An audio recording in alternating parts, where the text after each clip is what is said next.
Quando Jesus Cristo veio, há mais de 2000 anos atrás, foi porque a gente realmente precisava Foi. de Jesus Cristo? Será que a gente estava chegando num momento onde ia dar merda e Deus chegou e falou, tenho que aparecer. E apareceu como Jesus Cristo. Você fala que Jesus Cristo vai retornar. Existe com certeza no Apocalipse ou No Evangelho lá que no falei. Evangelho quando isso vai datar. Mas será que é agora? Essa é a pergunta. Será que estamos chegando? Eu acredito que sim. E vou dizer mais. Eu acredito que sim nesse sentido. Quando eu dei aquele exemplo do Evangelho lá, que eu falei, guerra sempre teve, fome sempre teve, tem uma expressão que Jesus falou o seguinte, quando virem algumas coisas, serão como dores, como as dores, princípio das dores. A expressão no grego, princípio das dores, são dores de parto. Analogia que Paulo também vai fazer, dores de parto. Quando a mulher vai ganhar neném, ela primeiro começa a ter contração. Uhum. E o que acontece? Você que é pai, você acompanhou sua mulher, a contração ela vai cada vez diminuindo o intervalo e aumentando a intensidade. Então, o que Jesus quis dizer é que até a volta dele, algumas coisas iriam diminuir os intervalos e aumentar a intensidade. Realmente, um terremoto que acontece hoje mata muito mais pessoas e afeta muito mais o mundo do que um terremoto que aconteceu no ano 3 a.C. Aham. Né? Porque o mundo era menos povoado, então a gente está vendo isso. O risco de uma guerra mundial, realmente é uma guerra mundial, embora eu deixei claro, não quero entrar em contradição aqui, que o anticristo vai trazer uma aparente paz para o mundo. E quando ele voltar, então tudo indica que pode ser agora. Uhum. Você está entendendo? Tudo indica. Só que no fundo, Jesus falou o seguinte, o dia e a hora vocês não vão saber. Então fiquem preparados, porque a hora que vocês menos perceberem, o Filho do Homem virá. Mas virá para salvar? Depende. Quando eu era criança, o meu prazer era quando dava 4h30, apitava o sinal lá da Central do Brasil, onde meu pai trabalhava, dava para ouvir da minha casa, eu já corria pro portão para esperar meu pai. Mas o dia que eu aprontava aquela velha frase de mãe, né? Quando Deixa teu pai chegar. Deixa seu pai chegar. Porra. Quando ia entardecendo, que tocava o apito lá, nossa. Então, com Deus é a mesma coisa. A Bíblia descreve pelo menos 3... Vai ter um monte de gente que não vai pro portão. Vai se lascar. E olha que interessante, a Bíblia descreve pelo menos 3 comportamentos de pessoas que não vão ser salvas, que são interessantes. Em Apocalipse capítulo 6 fala que quando ele vier, fala da ira do Cordeiro. Essa é uma expressão tão paradoxal, a ira do Cordeiro, que ele é o Cordeiro de Deus, tira o pecado do mundo, e fica irado. Porque, gente, você pensa que são só nós que ficamos indignados, por exemplo, com um camarada que praticam a pedofilia e matam uma criança? Não, Deus também está irado com aquilo. Deus também está irado. Deus ama o pecador, mas Deus odeia o pecado. Mas se o pecador não abandona o pecado, Deus vai destruir junto com o pecado. Mas se ele pedir perdão? Aí tudo bem, mas e se ele não pedir? Mas o perdão tem que ser de coração Tem que ser de ou é o coração. perdão da palavra? Tem que ser de coração. Tem que ser Porque coração. a gente, até no último podcast que eu vim aqui, não foi? A gente tava até brincando. Ele falou, tava pregando, você entendeu? Podia ser, de repente, se pá, né? Mas a gente tava brincando de, pô, vamos fazer merda e tal. Mas se chegar na hora, lá na hora do portão, falar com o Pedro e se arrepender lá, em vez de se arrepender em vida. Porque Na Bíblia tem não essa. tem essa possibilidade. Ai, isso é legal. Na Bíblia não há essa possibilidade. Tem que se arrepender em vida. A Deixa Bíblia o jogo um fala, pouquinho mais aos difícil. homens está fadado morrer uma única vez, e depois disso o juízo. Não tem como se Não arrepender tem como, lá. Não tem como. E o arrependimento tem que ser honesto, né? Desculpa. Você tem que se arrepender mesmo. Nossa, foi pro nível hard Você tá entendendo? agora. Aí o que acontece? Você feriu o coração de Deus. E o que eu faço contra você, eu estou fazendo contra ele. É isso que eu tenho que entender. Você é criatura de Deus. Então, eu vou dar um exemplo bem chulo, mas vocês vão entender. Se eu chegar aqui e quebrar essa coleção, vocês vão ficar muito pau da vida comigo. Boa. Por que você vai ficar? Pô, o Rodrigo quebrou uma coisa que é minha, que é preciosa para mim. Eu falei que o exemplo era chulo, porque o ser humano é muito mais precioso para Deus do que os cavaleiros do Zodíaco para você.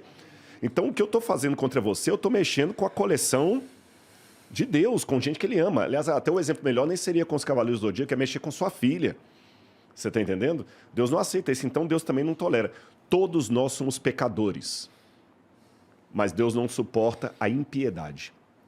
A impiedade é a prática do pecado quando você já começa a ter gosto naquilo. Você entendeu? Quando você gostar. É aquele cara que ele começa a desconfigurar para poder... Nossa, é terrível isso. Cometer o pecado e errar é normal. É normal. apaixonar-se pelo pecado, Jesus falou que tem pecado, que é o pecado. Jesus chama isso o pecado contra o Espírito Santo. Quando a pessoa vai... Bom, e aí o que acontece? A Bíblia descreve 3 comportamentos que são até paradoxais. Fala da ira do Cordeiro em Apocalipse capítulo 6. Fala que quando ele vier, muitos vão gritar para as rochas e montanhas, caiam sobre nós e nos esconda da face de Deus, porque é grande a ira dele e ninguém pode suportar. Então alguns vão pedir a morte. Um segundo grupo, a Bíblia fala que vão chegar para Jesus e falar assim, Senhor, em teu nome eu fiz curas, eu fiz milagres. Jesus vai falar o seguinte, afastem de mim porque eu não conheço nenhum de vocês. Você viu com uma posição de petulância diferente do primeiro. O primeiro já admitiu, tô ferrado mesmo, tô lascado, morre. O outro não, é aquele falso religioso, mas peraí, senhor, não entendi, eu construí tantas igrejas, eu fiz milagres, eu não te conheço. E o terceiro grupo é aquele que Jesus vai falar o seguinte, saiam daqui porque eu tive fome e você não me deu de comer, Mateus capítulo 25, eu tive sede e você não me deu de beber, eu tive preso, você não foi me visitar. Ele falou, mas quando é que eu deixei de fazer isso? Toda vez que você negou isso para um dos meus pequeninos, você negou a mim. É um terceiro grupo. Então você tem o grupo daqueles que já admitem que estão ferrados mesmo, o grupo daqueles hipócritas que ainda são petulantes, falam, peraí, mas eu fui religioso, e o grupo daquele que é o anestesiado. Você entendeu? O anestesiado. Pô, mas aí você condenou todo mundo aqui agora, não. praticamente. Aí que... Não, pô, porque com certeza eu já neguei uma esmolinha. Não, mas aí que está a questão. Não é eu neguei uma esmolinha. Porque se fosse o lance de você comprar o céu pelas esmolas que você deu, aí você está lascado. Isso aí eu fico... Aí você está lascado. Mas não é isso. Você está entendendo? Você faz aquilo como... E você erra, você comete erro. Eu vou dar um exemplo para vocês. O que significam as nossas obras diante de Deus? Para tranquilizar o coração de vocês, todo mundo que está assistindo a gente. Uma vez um pai estava viajando, caminhoneiro. Passou muito tempo fora de casa. Quando ele voltou, a menininha veio correndo para ele, 3 aninhos de idade. Papai, papai. Ele abraçou a criança. Que linda, vem cá, minha lindinha, tudo bem? Quantas novidades para papai? O que você fez nesse meio tempo aí? Ah, papai, eu aprendi a escrever. Ele falou, você aprendeu a escrever, minha filha? Aprendi, papai. Então escreve alguma coisa para papai ver. Pega lá caneta e papel. Ela pegou uma caneta, um papel. Já viu criança de 2, 3 anos? Não tem nem coordenação motora. Ela pegou a caneta e começou a fazer assim, ó. Imagina. Que é mão de traço, rabisco, que entregou para ele. Aí ele pegou e, como todo pai que quer incentivar o filho, ele falou assim, mas que letra bonita que a minha menina tem, olha a carta que ela escreveu para mim, papai está muito feliz. Só que ele elogiou tanto, que ela perguntou assim, papai, o que está escrito aí? Aí ele deu uma resposta que eu acho que veio do céu. Ele falou assim, filhinha, aqui está escrito que você ainda não sabe escrever, mas aqui está escrito que você quer aprender a escrever. E só pelo fato de você querer aprender a escrever, papai ama você, tem orgulho de ser o seu papai e essa é a carta mais bonita que papai já recebeu. Então Deus é tão, não tem nem palavra para dizer, tão perfeito, tão magnânimo, que qualquer coisa que eu faça, ainda que eu vire uma Madre Teresa de Calcutá com o coração de Gandhi e santidade do apóstolo Paulo, tudo que eu faço chega para ele com um monte de rabisco. E ele olha para cima e fala assim, Rato, Igor, Rodrigo, aqui está dizendo que se eu for depender das boas obras de vocês, vocês nunca vão vir para cá. Mas aqui está dizendo que vocês me amam e amam os meus filhos. Então, por minha graça, vocês vão entrar aqui, porque eu amo vocês e o céu vai ficar vazio se vocês não estiverem aqui. É um rabisco, mas é um rabisco que ele transforma numa obra de arte. Espero que Deus seja bom assim mesmo. Eu tenho certeza que ele é. Eu tenho certeza. A Bíblia porque fala, senão Deus o é céu amor. vai estar vazio. Vai estar vazio. Vai estar vazio, mas não vai estar não. Tem muita gente que aceita e... Eu estou aqui. Você está entendendo?